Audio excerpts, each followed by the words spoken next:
Lesson 3. You know how to play the scale of C major.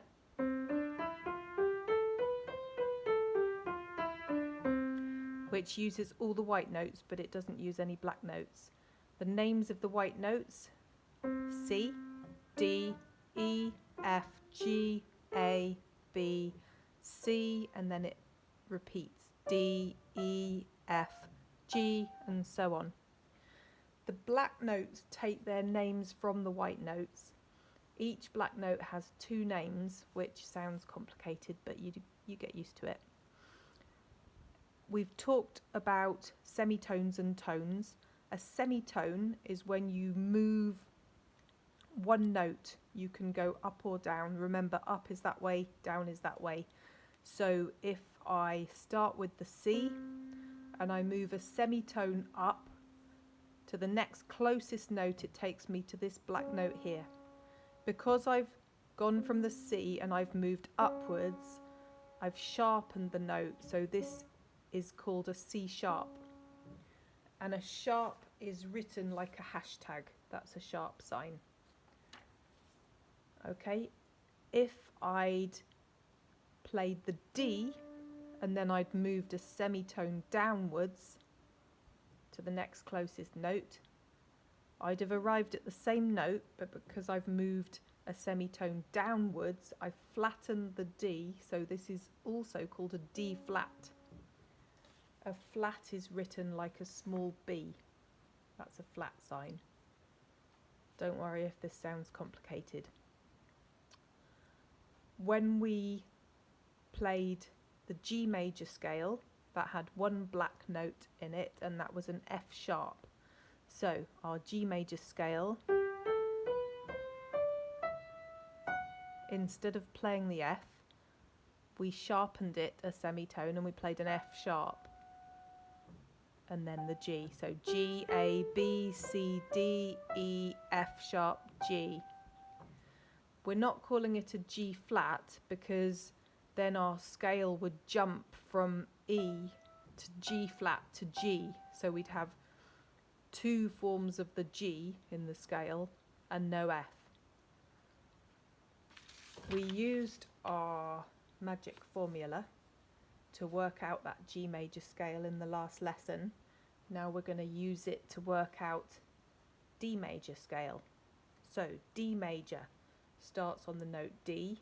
We know how to find that. We know if we go to middle C, the next one up is D. So D is going to be our root note for the D major scale. We need to make the first move of a tone, so that's D to E. Remember, a tone is two semitone moves. Our next move is also a tone.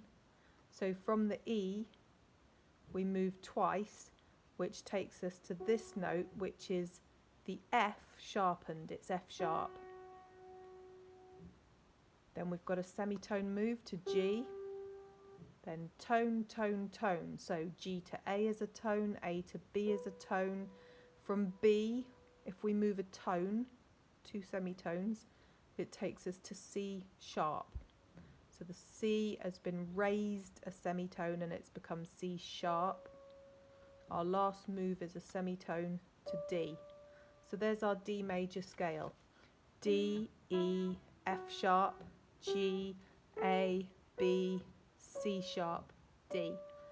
And we play it using the same fingers that we used for the C major scale and the G major scale. So remember our finger numbers: 1, 2, 3, 4, 5. We're going to go 1, 2, 3, then we're going to cross over and use every finger and come down the same way. So that's our D major scale. You can practice that one.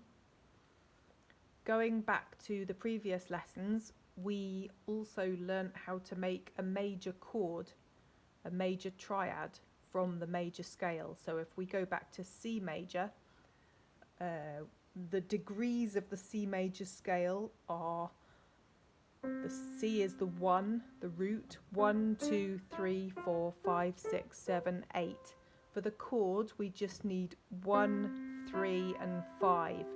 There's our chord of C major. And we're playing it in root position. We've got the C at the bottom.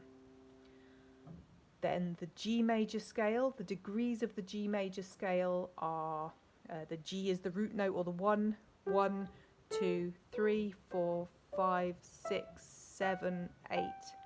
So for our chord of G major in root position, we want the G, the B and the D. There's our chord of G major. Now we're going to the D major scale, which we just learnt. The degrees of the D major scale, the 1, the D is the 1, 2, 3, 4, 5, 6, 7, 8. So we want 1, 3 and 5 for the chord. So that's our first chord with a black note in. So our D major chord is D, F sharp, A. Okay, so now that you've got those chords, it would be good to have a practice moving between them. So we're going to move, we're going to have a little chord progression. A chord progression is when you decide on a row of chords in an order and you just keep playing round it. So we're going to do this one. We're going to do G, D, G, C. And we're going to keep with our 4-beat rhythm. So we're going to hold each chord for 4 beats. So here we go. G, D, G, C. So 1, 2, 3, 4. 1, 2, 3, 4. 1, 2, 3, 4. 1, 2, 3, 4. Then you repeat it. 1, 2, 3, 4. 1, 2, 3, 4. 1, 2, 3, 4. 1, 2, 3, 4. To start with, it'll be difficult to find the chords quickly enough to keep in that rhythm. But while you're playing one chord, you can start looking for the next one. So while you're playing the G, you can start looking for the chord of D major. Now, to find it quickly, you look for the note D first and then build the chord from that note. And then to go back to the chord of G, you look for the note G, build the chord off it. And then for the chord C, look for the note C, build the chord off it. Okay, so our 4-beat rhythm is written like this. The top number tells us that there are 4 beats in the bar. At the moment, we are using crotchet beats. The 4 on the bottom here tells us that we're counting in crotchets. A crotchet is written like this. And another name for it is a quarter note. Okay, so it's to recognise a crotchet, it's coloured in, it's got a stalk. So crotchet or quarter note. And when you're in 4/4 timing, it means that each bar adds up to 4 crotchet beats. 1, 2, 3, 4. Those are our bar lines to show us that that's 1 bar. Okay, so we can play that little chord progression again, but we're going to use broken chords this time. And to make sure we've got 4 beats in each bar, we're going to play the broken chord like this. 1, 2, 3, 4. Okay, so that's the chord of G major, but we're playing it as a broken chord, G, B, D, B. That gives us 4 beats. So 1, 2, 3, 4. Then we're going to go to our D because we're going to stick with our little chord progression. 1, 2, 3, 4. Back to the G. 1, 2, 3, 4. Then go to the C. 1, 2, 3, 4. And see if you can keep repeating that and keep it in a rhythm. You can choose the tempo. The tempo is the speed of your rhythm.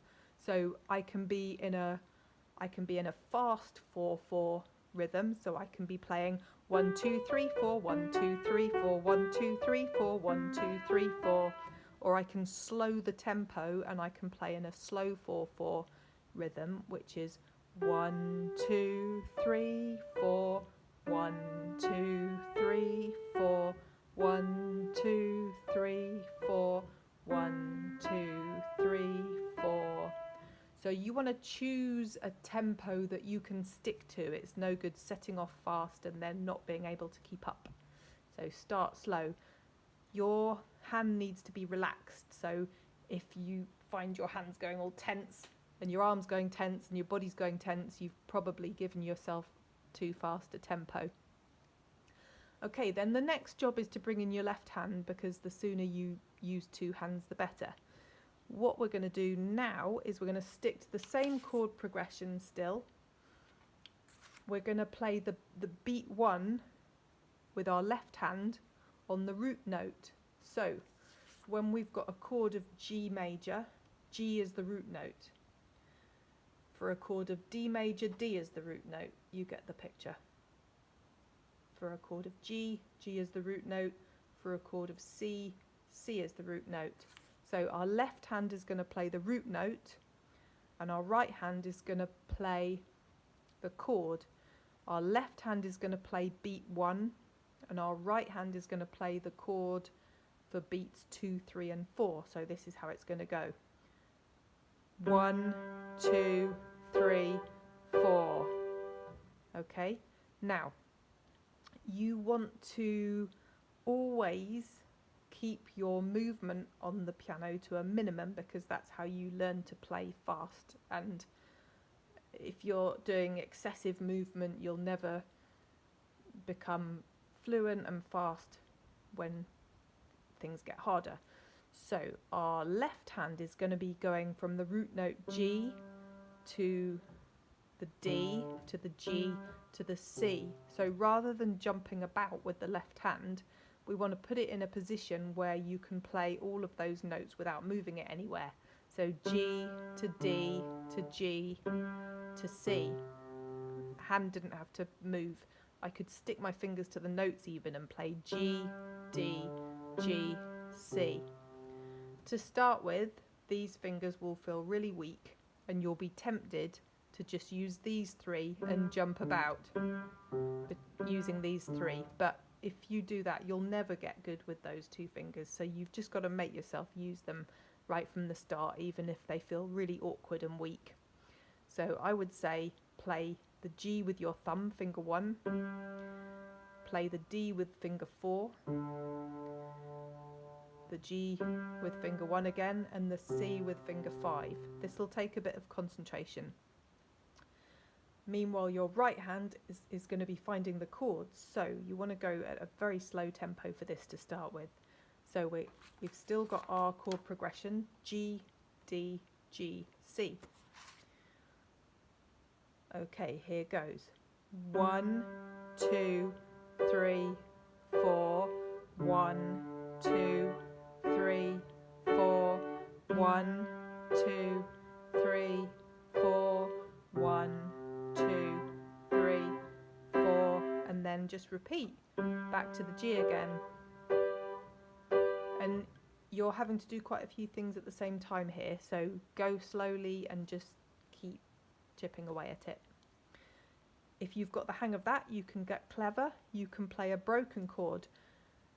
You're playing the broken chord on beats 2, 3 and 4, so we only need to play we play beat 1 with the left hand, 1, and then the broken chord can play 2, 3, 4, like that. So it's for the chord of G, we've got the G with the left hand, so the root note with the left hand on beat 1, 1. Right hand on beat 2 plays the G. On beat 3 it plays the B. On beat 4 it plays the D. So 1, 2, 3, 4, then to the D. 1, 2, 3, 4, back to the G. 1, 2, 3, 4, then to the C. 1, 2, 3, 4. Okay, so that's our little chord progression using broken chords. We're still playing in the 4/4 time. So we have 4 beats in each bar, and we're counting in crotchets, which are these crotchets or quarter notes. So a bar has 4 crotchet beats in, and we're going round our little chord progression here: a bar of G, a bar of D, a bar of G, and a bar of C. So 1, 2, 3, 4, 1, 2, 3, 4, 1, 2, 3, 4, 1, 2, 3, 4. Keep going round it, and then if you're feeling super confident, you could maybe alternate between doing broken chords and full chords. So 1, 2, 3, 4, 1, 2, 3, 4, 1, 2, 3, 4, 1, 2, 3, 4, 1, 2, 3, 4, 1, 2, 3, 4, 1, 2, 3, 4, 1, 2, 3, 4, 1, 2, 3, 4, 1, 2, 3, 4, 1, 2, 3, 4, 1, 2, 3, 4, and just keep it going. The best way for this stuff to get easier is to just keep repeating it, and remember not to start too fast or you'll stitch yourself up. So have lots of fun.